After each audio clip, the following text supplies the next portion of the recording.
Reporte 100. Esta semana el Senado aprobó la renuncia de Arturo Saldívar como ministro de la Suprema Corte de Justicia de la Nación y recibió la terna del presidente López Obrador para ocupar ese espacio, la terna compuesta por 3 mujeres que les liga o están ligadas a Morena y al gobierno federal: Lenia Batres Guadarrama, Berta María Alcalde Luján y María Estela Ríos González. Y para platicar sobre lo que se viene con esta vacante en la Corte, está con nosotros el abogado constitucionalista Francisco Burgoa. Francisco, ¿cómo estás? Buenos días. Qué gusto saludarte, Juan Carlos, estar contigo con tu audiencia. Sí, lo más probable es que el Senado batea al presidente en esta primera terna, ¿cierto, Francisco? Así lo han manifestado el bloque de oposición en el Senado de la República, y esto porque hay que recordar que para que pueda ser designada una persona como ministro o ministro de la Suprema Corte se requiere el voto de una mayoría calificada, es decir, 2/3 partes de los senadores y senadoras presentes. Entonces, Morena, junto con el PT, el Partido Verde y el PES en el Senado, no suman las 2/3 partes y requieren algo aproximadamente unos 8 o 10 votos, depende cuántos asistan, porque nunca asisten los 128 senadores que debería, pero sí, nunca asisten. Entonces, más o menos será pues un promedio de 5 a 10 votos que necesitará Morena para que puedan sumar esas 2/3 partes. La oposición ha manifestado que la va a rechazar, pero Juan Carlos, aquí es una situación bastante complicada, porque si esta terna de personas que es totalmente ligada, vinculada, son militantes, son simpatizantes de Morena y van a cumplir con el objetivo que el propio presidente de la República tiene, que puedan defender a su proyecto político. El presidente no quiere que defiendan la Constitución, ni nuestros derechos, ni nuestras libertades, quiere que defiendan un proyecto político. Entonces, ese es el objetivo muy específico del presidente, y si la oposición simplemente rechaza a esas 3 personas, a esas 3 mujeres, ¿qué es lo que va a ocurrir? El presidente presentará una segunda terna, pero esa segunda terna no es totalmente diferente a la primera, es decir, basta con que el presidente de la República solamente sustituya a una persona y ponga a otra, y con eso ya se considera como una nueva terna.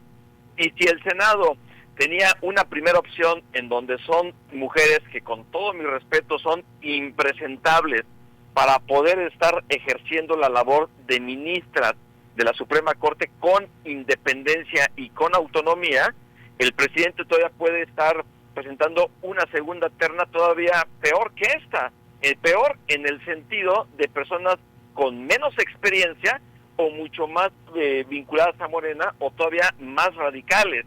Y no queremos tener una Suprema Corte en donde prácticamente ya demos por descontado, bueno, si hoy damos por descontado 2 votos, que son los de Yasmín Esquivel y Loretta Ortiz, ahora tener a otra persona vinculada a Morena, caray, en el pleno de la Corte tiene que haber personas totalmente independientes, autónomas y totalmente que estén ejerciendo sus funciones, pero de ninguna manera bajo una sumisión al presidente de la República. Sí, y si la segunda terna es rechazada por el Senado, ¿qué es lo que pasaría, Francisco? Y qué bueno que me lo preguntas, porque ya no hice el comentario pertinente ahorita. ¿Qué es lo que pasa si el Senado rechaza la segunda terna? El presidente de la República de esa segunda terna va a escoger a la persona que va a ser la ministra. Es decir, hay una designación directa del presidente de la República en el caso de que el Senado rechace la segunda terna.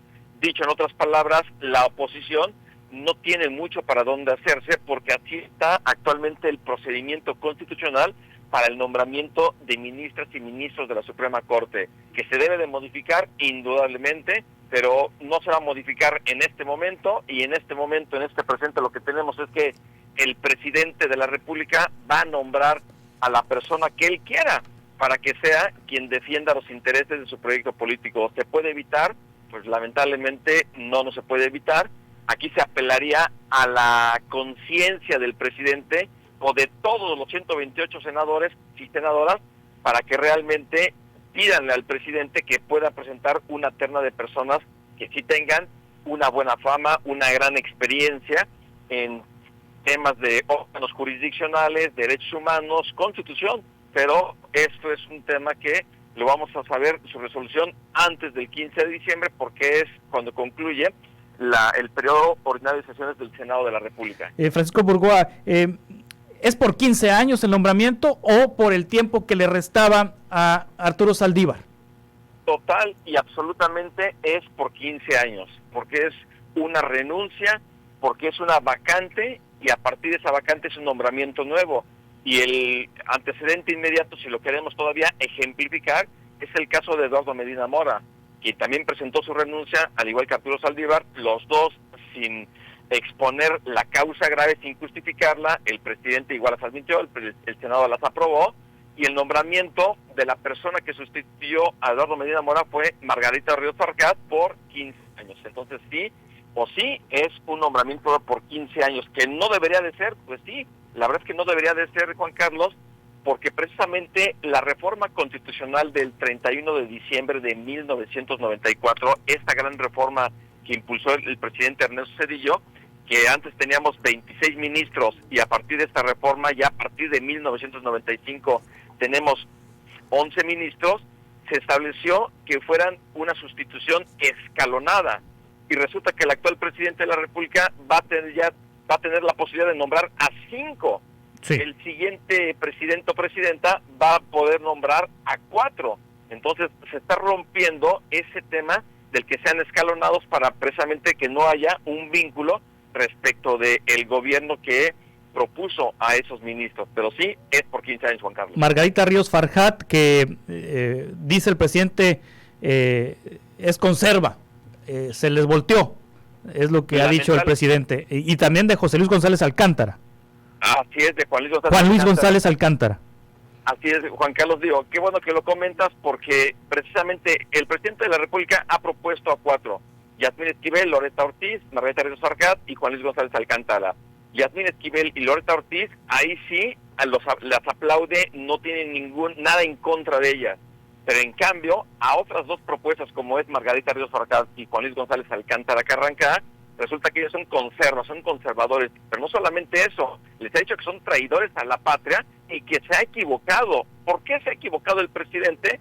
Porque tanto Margarita Ríos Farjat como Juan Luis González Alcántara, ellos son totalmente independientes y autónomos. Ellos cumplen con su misión de defender la Constitución, de proteger y garantizar nuestros derechos y libertades.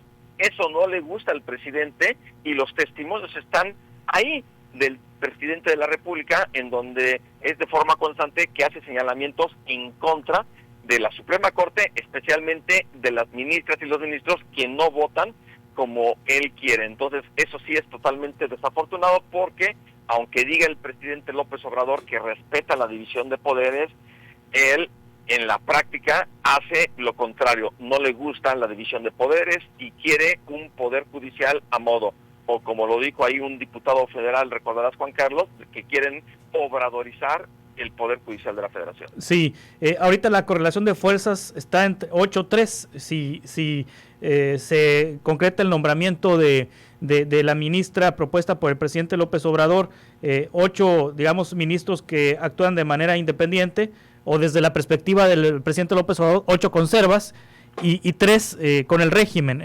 Así sería la correlación de fuerzas. Me dices, Francisco Burgoa, que la próxima presidenta podrá nombrar 4 ministros. Si es Claudia Sheinbaum, entonces, y si sigue por la misma vía Claudia Sheinbaum, entonces la correlación de fuerzas sería 7-6. Bueno, no, serían 7-4. 7-4, perdón. Así, bueno, sí, 7-4. Sí. La próxima presidenta de la República va a tomar posesión el 1 de octubre. Sí. En el supuesto caso que lo que es hoy la virtual candidata de Morena a la presidencia de la República llegase a ganar, asumiría el 1 de octubre también Xóchitl Gálvez.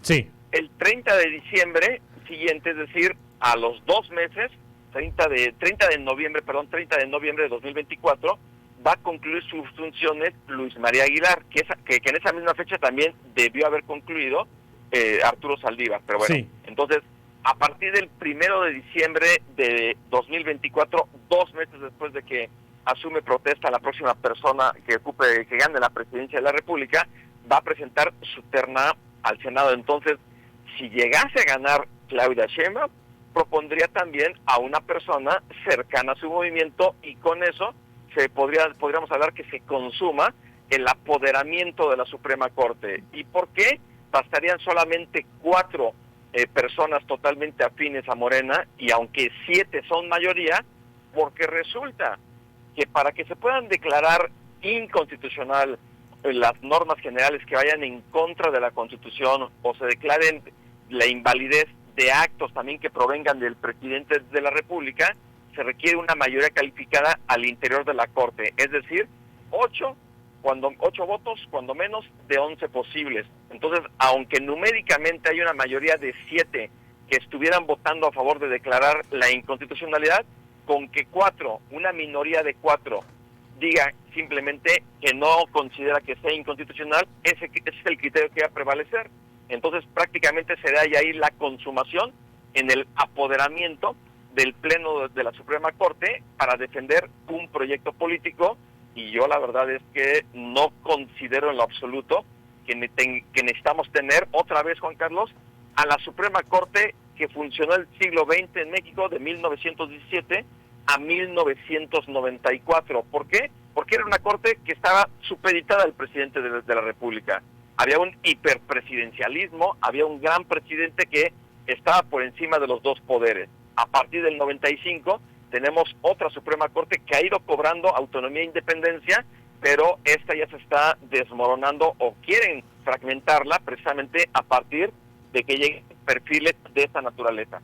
Si no es en diciembre, será en septiembre, Francisco Burgoa, si Morena obtiene las 2/3 partes del Congreso, porque ahí ya iría entonces el plan C.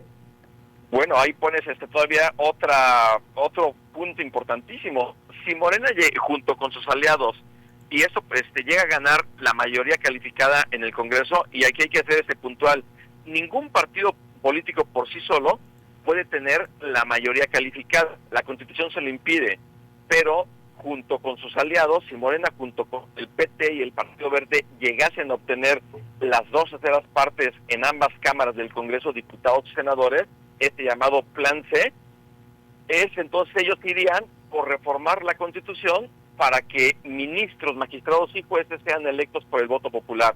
Pero, Juan Carlos, eso para mí no sería lo único que harían. ¿Qué es lo que harían? Sustituir la Constitución que hoy tenemos y expedir una nueva. Nada les impediría para incorporar un artículo transitorio para que se convoque a un Congreso Constituyente, a modo, por supuesto, porque al final ese artículo transitorio tendría que aprobarse por una mayoría calificada que la tendrían en ambas cámaras, más la mayoría de las legislaturas de los congresos locales que las tiene Morena. Entonces, esto del plan C, yo creo que se puede ir a un plan D que todavía lo han ido comentando muy poco. Quien ya lo comentó fue Fernández Noroña, de que se convoque un Congreso Constituyente si gana la mayoría calificada. ¿Queremos una nueva Constitución? Pues ahí está una decisión que la va a tomar la ciudadanía en las urnas el próximo año para que pues considere si realmente necesitamos una nueva Constitución y si necesitamos seguir viviendo en una división de poderes o prácticamente regresar al PRI del siglo XX, pero ya que sea Morena en el siglo XXI viviendo un régimen parecido al que tuvimos y en el que nos quejamos durante la hegemonía de los 70 años del PRI en el Poder Ejecutivo. Francisco Burgoa, muchas gracias por este análisis.